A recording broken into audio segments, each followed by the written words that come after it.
Jadi ternyata filter itu diberikan hemoglobin, tetapi celakanya hemoglobin berasal dari darah yang diambil dari rumah potong hewan babi.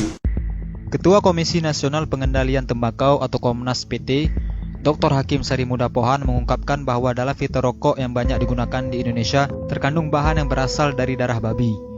Hemoglobin atau protein darah babi digunakan dalam filter rokok untuk menyaring racun kimia agar tidak masuk ke dalam paru-paru perokok, kata Dr. Hakim saat menjadi pembicara dalam dialog bahaya merokok bagi kehidupan berbangsa di Balai Kota Banjarmasin, Kalimantan Selatan. Dr. Hakim juga meyakini bahwa filter yang digunakan untuk rokok yang beredar di Indonesia merupakan filter impor yang mengandung komponen dari darah babi. Menurutnya, semua itu diketahui setelah adanya pernyataan yang diungkapkan ahli dari Australia atau Profesor Kesehatan Masyarakat dari Universitas Sydney, Simon Chapman. Profesor Simon Chapman menyatakan itu merujuk pada penelitian di Belanda yang mengungkapkan bahwa 185 perusahaan berbeda menggunakan hemoglobin babi sebagai bahan pembuat filter rokok. Profesor di Australia memperingatkan kelompok agama tertentu terkait dugaan adanya kandungan sel darah babi pada filter rokok.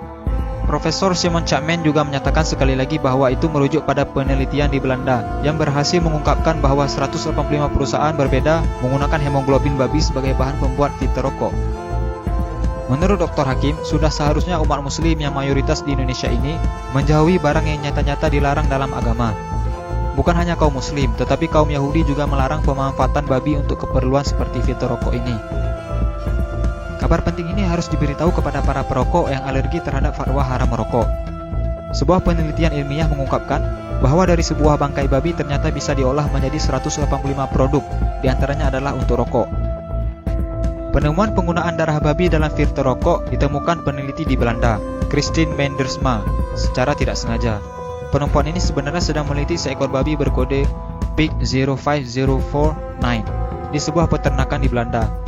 Di laman pribadinya, Mendersma menyatakan telah meriset selama 3 tahun semua produk yang dihasilkan dari seekor babi tersebut.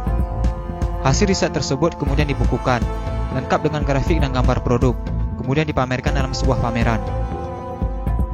Tujuannya sederhana, menunjukkan kepada orang lain bagaimana sebuah produk itu dibuat dan dibungkus dan dari mana dia berasal, sehingga orang bisa tahu. Untuk menunjukkan itu, Mendersma mendekati subjek ke satu ekor binatang yang di dalam hal ini adalah seekor babi bernama Pig 05049. Kita tidak berbicara hukum haram atau halal merokok, karena perdebatan halal atau haram merokok tidak pernah ada habisnya.